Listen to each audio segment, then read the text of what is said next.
Hello friends, today we are discussing the concept of spherical mirrors. So mirrors whose reflecting surfaces are spherical are called spherical mirrors, and these spherical mirrors are divided into two types. Those are concave mirror and convex mirror. So we will be discussing what is concave mirror and convex mirror. Now let me see how a concave mirror will be representing.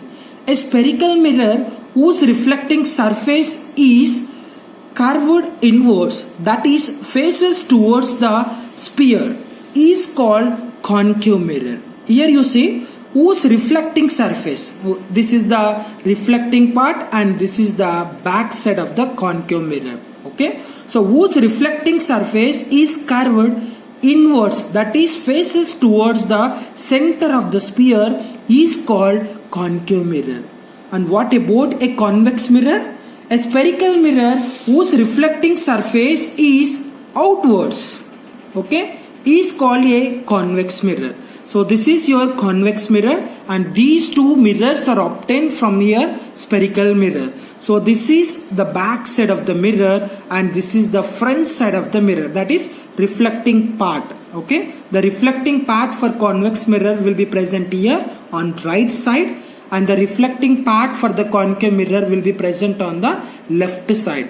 This concave and convex mirror both are spherical mirrors. Now we are defining some terms related to your spherical mirror. That means your mirrors are nothing but spherical mirrors only, concave and convex. So now we are taking a concave mirror. Either you can take the concave or convex. For both the terms are related each other only. Both are same. So just I am taking a concave mirror. Just you see, this is your concave mirror. How we can say it is a concave mirror? The reflecting side. Okay, the reflecting part of the spherical mirror is inwards. If the reflecting part of the spherical mirror is inwards, is known as a concave mirror. If the reflecting part is outwards, it is a convex mirror. By that we can identify which is concave and which is convex. So this concave mirror, it is a part of a sphere. Okay, so concave mirror is a part of a sphere. So I took this part represents a concave mirror. This is your back side. Now we have to define these terms. What is P, what is F, what is C, what is principal axis, what this line MN represents and what this line represents. Okay, all these terms now we are discussing.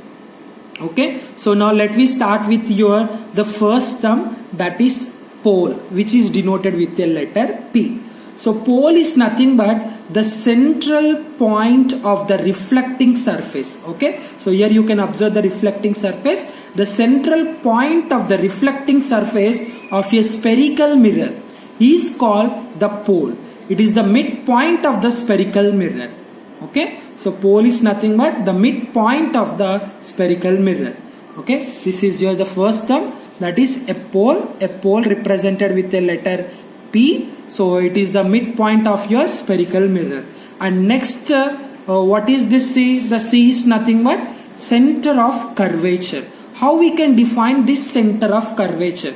It is the center of the sphere from which the mirror forms a part. Okay, so actually this is your concave mirror. If you extend, it forms like a sphere. The center of this spherical mirror is known as center of curvature. Okay, the center of the spherical mirror only on the reflecting side is pole, and the center of the spherical mirror is known as center of curvature. And next you have principal axis.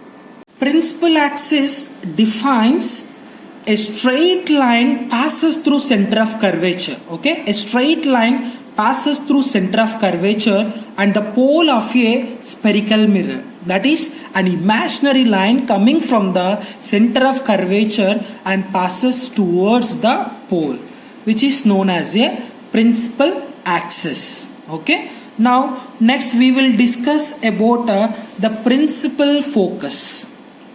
Okay, so what do you mean by a principal focus? So principal focus is nothing but when a light rays are coming parallel to the principal axis and falls on this mirror, on the concave mirror. When the light rays are coming parallel to the principal axis and falling on the concave mirror, all the reflected rays will be intersecting on the principal axis. Okay, where the reflected rays are intersected on the principal axis, and that point is defined as a focus or focal point or principal focus, which is denoted with a capital letter F. Okay, that means when light rays are coming parallel to the principal axis, this is your principal axis, when it falls on your concave mirror, then all the reflected rays should intersect. That will be intersecting on the principal axis, and that point is known as focus or focal point or principal focus. And next you have the radius of curvature, which is denoted with a letter R. So radius of curvature is nothing but the midpoint, that is the distance between pole to center of curvature. Okay, the distance between pole to center of curvature is known as radius of curvature. Generally, how you will find the radius for a circle, midpoint to any point of the circle. Just you are taking one circle from the midpoint to any point. You can take any point. Midpoint to any point will be taken as a radius. Here also same. If it is the midpoint, the center of the spherical mirror is known as center of curvature. The distance between here to here and here to here also same itself only. So we can define simple. The distance between P to C, pole to center of curvature, is known as radius of curvature, which is denoted with a letter R. Next you have focal length, which is denoted with a small letter F. Okay, so there is a difference between capital F and small f. Capital F represents focal point, principal focus. That means when light falls on the mirror, the reflected rays are intersecting. This is the focal length. It representing about the length. Okay, so it representing about the length of that focus. How to calculate the length of the focus? Simple. The distance between pole to focus. The distance between pole to focus is known as focal length. Okay, the distance between pole to focus is known as focal length. And your last term related to your spherical mirror, that is aperture. And what is this aperture? Okay, here you can see I drawn a vertical line M and N. The diameter of the reflecting surface of a spherical mirror is called its aperture. Okay, so the diameter. Okay, you know the differences between radius and diameter in your basic mathematics. Half of the diameter is known as radius, or if you double the radius, it represents about a diameter. That is the reason I wrote here 2r. Aperture is nothing but twice of your radius. Okay, like your diameter. So the diameter which represents about an aperture. Okay, the diameter of the reflecting surface. So not the backside, only the reflecting surface. Inside only will be present reflecting part. The diameter of the reflecting surface of a spherical mirror is called its aperture. And also you can remember mirrors whose aperture is much smaller than its radius of curvature, we use a formula R equals to 2f. That means radius of curvature will be doubles the focal length. Here you can see Nana, the distance between P to C and M to N. If here Mn is very large, so we took as a twice of the radius of curvature.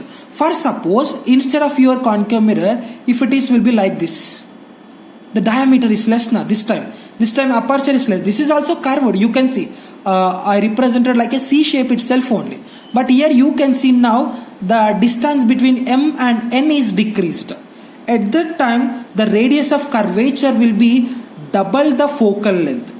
Okay, if it is like that, Nana, the radius of curvature and focal length will be representing same. But if the diameter will be decreases, that means mirrors whose aperture is much smaller than its radius of curvature, we use R equals to 2f. So we are using this concept itself only, that is R equals to 2f in your concave mirror. Okay, so this video will representing about the spherical mirrors, or two types, concave and convex mirror, and what are the terms are used in the mirror we discussed. In next class we will be discussing about rules to draw a ray diagram for a concave mirror. Once we complete the part of the concave mirror, we will be discussing for the convex mirror also. Thank you. Thanks for watching the video.